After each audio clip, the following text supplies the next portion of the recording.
Hello नमस्कार साथियों, कैसे हैं आप सभी लोग। मैं गौरव पचौरी आपके सबसे प्यारे YouTube channel GP breaking news में आपका स्वागत करता हूं। जैसा कि आप गत दिनों से देख रहे हैं कि जो घटनाएं आपके सामने आ रही हैं जंतर मंतर पर, मुझे तो यहाँ पे इस घटना को देख के जलियांवाला जो कांड है वो याद आ रहा है, जो 13 अप्रैल 1919 को हुआ, जिसमें निर्दोष जो लोग थे, निहत्थे जो लोग थे, उन पर गोली चलाई गई और उनके साथ बदतमीजी की गई। वही मुझे यहां पर दिख रही है। अब कुछ लोग तो इसको पॉलिटिकल कह रहे हैं, कुछ लोग कुछ कह रहे हैं, कोई सीजेपी कह रहा है, लेकिन सबसे बड़ी बात मुझे यहां पे ये लग रही है कि यह मुद्दा जो हुआ था, नीट के पेपर लेकर छात्रों ने किया था। अब इसी मुद्दे को आगे बढ़ा करके लोग इसमें जुड़े, उन्होंने इसको पॉलिटिकल बना दिया। ये सरकार का कहना है। अब देखिए, ये तो बात सत्य है कि कोई भी हो, अगर तवा गरम है तो हर कोई रोटी सेकना चाहेगा। ये वाली कहानी है यहाँ पे। तो विपक्ष की जो सरकार है, कहीं ना कहीं चुनाव होने वाला है, सरकार बनाने के लिए, सत्ता में आने के लिए, वो तो अपना चेहरा दिखाएंगे ही। यहां पे मुझे एक लाइन याद भी आती है कि सियासत इस कदर आवाम पर एहसान करती है, पहले आंखें छीनती है और फिर चश्मादार करती है। तो यहां पर सरकार की जो चुप्पी है वो किस ओर ले जा रही है? तानाशाही। अरे आपने ऐसा मौका दिया ही क्यों?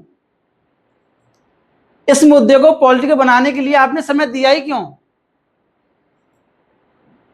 आपने इतने बैरिकेड लगाए, जनता लगाई, पुलिस फोर्स इतनी लगाई, क्या आवश्यकता थी इतना लगाने की? आप सीधा बात करते। अगर विपक्ष अगर दोषी पाया जा रहा है कोई, तो उसका समाधान निकालते। अगर धर्मेंद्र प्रधान को इस्तीफा देना था तो निकाल देना चाहिए था, क्या दिक्कत है उसमें? बच्चों के साथ अन्याय तो नहीं होता कम से कम? आम आदमी पार्टी हो, सपा हो, कोई भी पार्टी हो, यहां पे अब तो राहुल गांधी भी आ गए अनशन पर बैठने के लिए, जो पीएम आवास पर भी बैठ गए। हालांकि उनको बहुत पहले ही आ जाना चाहिए था इस चीज के लिए, लेकिन नहीं आए, अब जाके आए। तो यहां पे सरकार को इस चीज को देखना चाहिए। देखिए, कोई भी किसान आंदोलन जैसे हुआ है, उसमें क्या होता है, सरकार की जो चुप्पी होती है वो इस प्रकार का खाद का काम करती है, जिस पर प्रत्येक पॉलिटिकल पार्टी की फसल उगती है। भाई, सरकार चुप रहेगी तो उसका कोई तो फायदा उठाएगा, विपक्ष की सरकार तो फायदा उठाएगी। अगर आप ये चाह रहे हो कोई फायदा ना उठाए तो आप संवाद करिए। मुझे तो ऐसा लग रहा है कि इतना आडंबर जो आपने इकट्ठा किया, इतना जोर आया, उससे अच्छा तो आप संवाद कर लेते, वो ज्यादा अच्छा था। निर्दोष बच्चों के साथ जो अन्याय हो रहा है, आप देख रहे हो किस कदम मारपीट हो रही है, गैस के गोले छोड़े जा रहे हैं।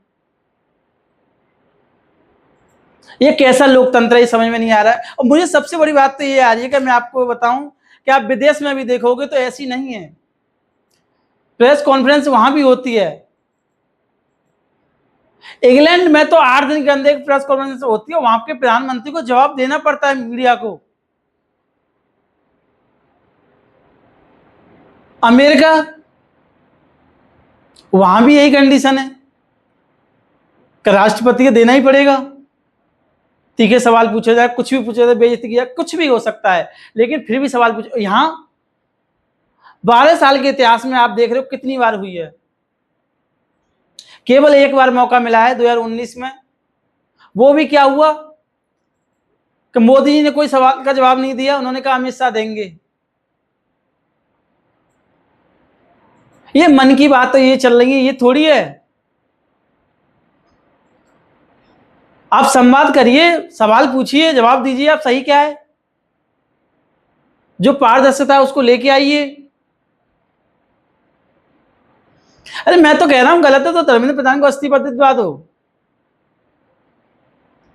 जो 7 साल में 70 पेपर लीक करा सकते हैं, उनसे तुम आगे क्या उम्मीद करोगे, क्या सही होगा?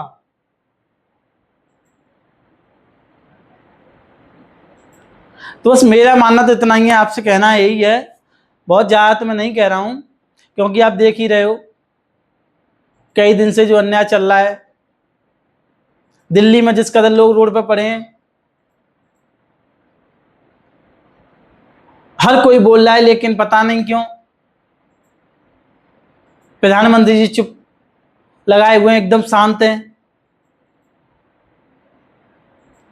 आप जब जान रहे कि पॉलिटिकल से फायदा ना उठाएं, इसका विपक्ष की सरकार ना उठाए, तो आप संवाद करिए, बच्चों से पूछिए। आप क्यों किसी पार्टी को इस चीज का मौका दे रहे हैं कि कोई इस चीज का फायदा उठाए? अरे आने वाले चुनाव में कोई अपनी सत्ता बनाने के लिए कर भी सकता है, अपना चेहरा दिखाने के लिए आएगा ही, हर कोई आएगा। आप क्यों चुप बैठे हैं? बस मैं तो इतना ही कह रहा हूं। ठीक है दोस्तों, कल मिलते हैं।